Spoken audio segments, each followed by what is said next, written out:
beyond what we've submitted in the last budget. Questions on Yemen. By any measure, anyone you speak to will tell you that Al-Qaeda in Yemen is now stronger since 2009. More fighters, controls more territory, has more capabilities. So how is it, number one, that Al-Qaeda is facing strategic defeat when they seem to be growing stronger, especially in Yemen? My other question is to follow on to Bergdahl. Can I ask whether either of you, since you've taken these jobs, have spoken to the Bergdahl family? Why has the president not called them? And fundamentally, are you doing as much to find both Bergdahl as you did to find Osama bin Laden? How about if I take the latter, and I forget what the former was. So I'll remember it. Yes, I've had the Bergdahls in my office. I've corresponded with them several times. I understand their concerns, and I can assure you that we are doing everything in our power, using our intelligence resources across the government to try to locate him. And that, I mean, I'll give you one vignette. If you go to the CENTCOM command center, where, their conference room, there's about 4 by 6 foot poster of Bo Bergdahl sitting in front of the podium to remind them, and therefore us, every day that he remains missing in action. I can assure you of that. With regards to Yemen, our efforts have been directed at the leadership of Al-Qaeda and those that have been involved in trying to plan attacks in the United States. And with regards to our efforts and our operations, we have been very successful at going after the leadership and those that are directly involved with regards to trying to make those kinds of plans. I think the fact that we continue to be successful with regards to these kinds of threats is an indication of the effectiveness of the operations that we have there. There is a larger tribal operation called AQAP, and the Yemenis are dealing with them. There are, I will say that, they do represent a threat in Yemen, and the Yemenis are the ones that are pursuing that tribe, AQAP, and trying to make efforts to reduce their influence as well. But, they are a threat. No one in any way underestimates the fact that all of them represent a concern for the United States in terms of our national security.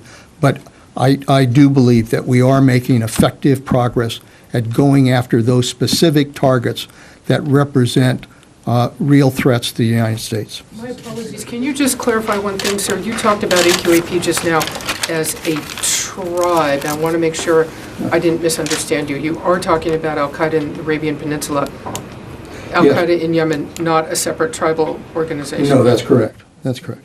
I would like to ask you on Syria, and Mr. Chairman too, how do you assess the current situation in Syria?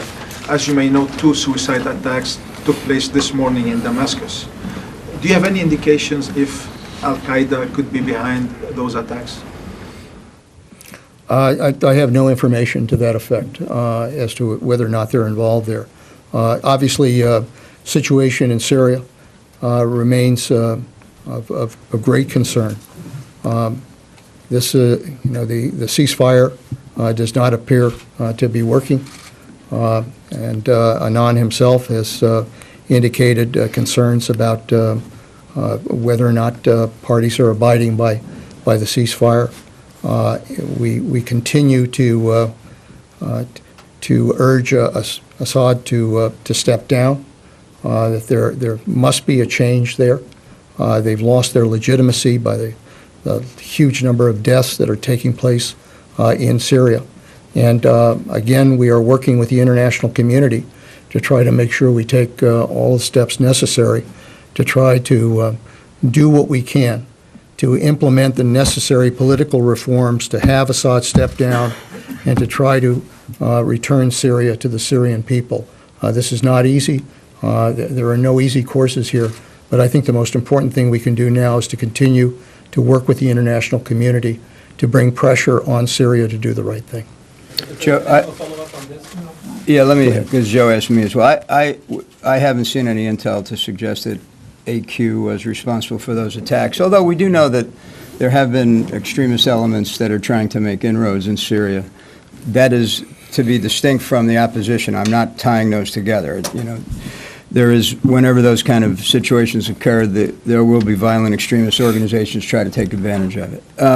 I'd just add one thing, and that is 2 weeks ago I was in Jordan. Today, my Turkish counterpart is in the building, and we're trying to gain a common understanding of where we think we are and where we think we might want to go. If I could also follow up on Syria.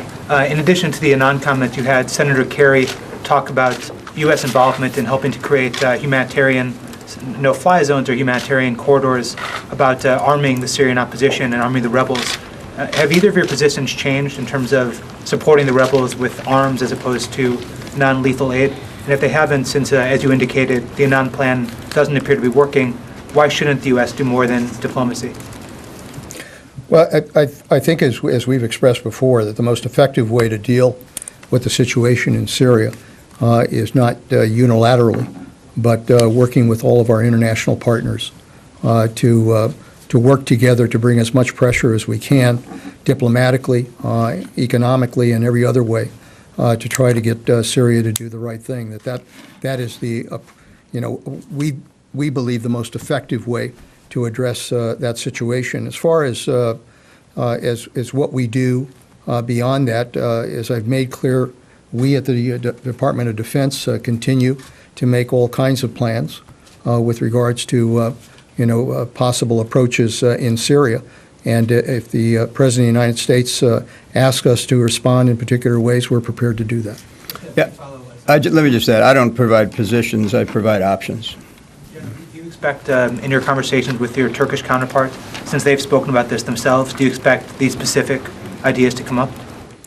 Absolutely. And it's because that each of the countries in the region have a different concern or a different set of their own interests. In some cases, for example, Jordan is very concerned about the potential for increased refugees, and there's 400,000 Palestinian refugees in and around Damascus. So, that's a concern that an individual country might have that wouldn't necessarily be ours, but it's important to understand the complexity of the situation.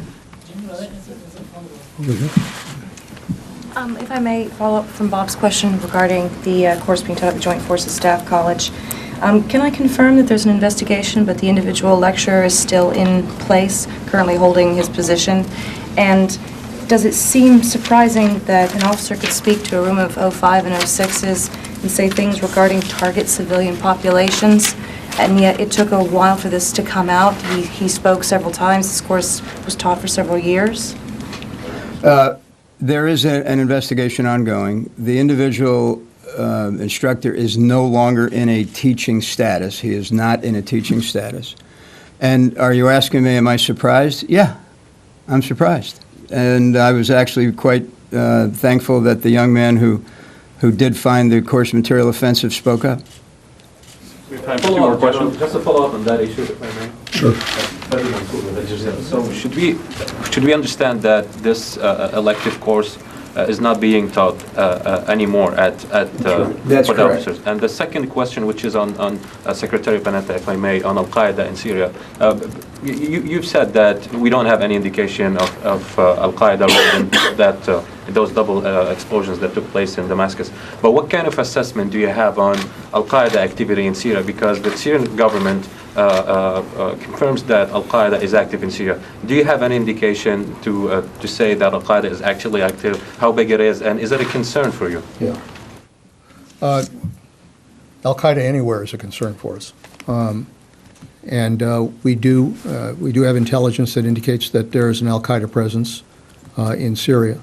But frankly, we don't have very good intelligence as to just exactly what their activities are. And that's the reason we can't really indicate specifically what they are or are not doing. But they are a concern. And frankly, we need to continue to do everything we can to determine what kind of influence they're trying to exert there. Last question. Secretary. Last question.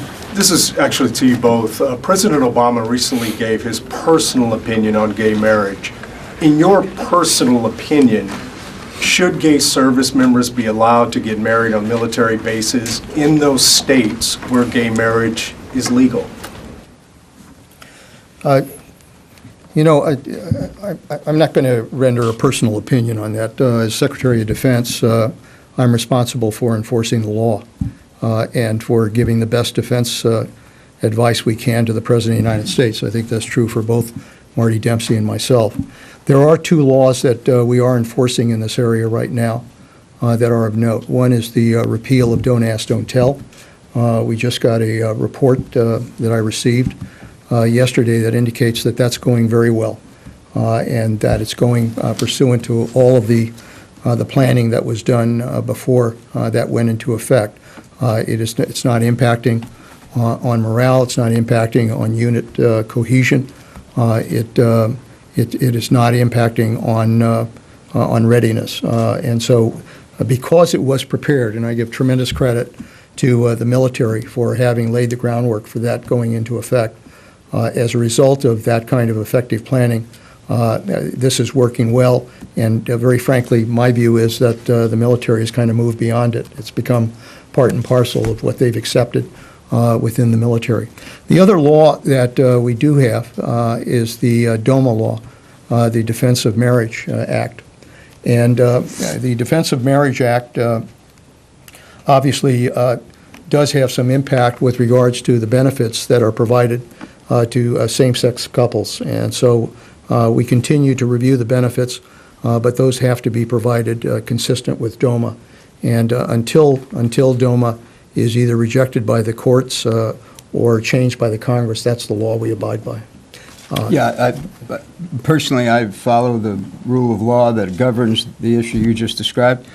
When asked for my military advice to the Secretary of Defense and the President, I form it with the Joint Chiefs, and we provide it privately.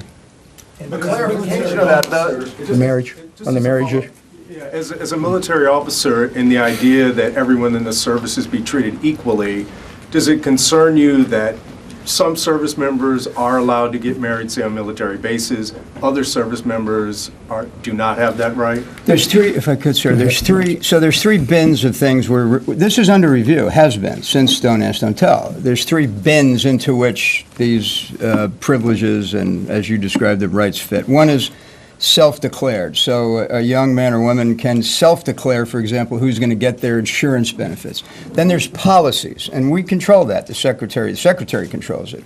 Those are under review. But then there's the law, and we don't control that. And so those three bins, if you will, are each rather clear in how we approach it.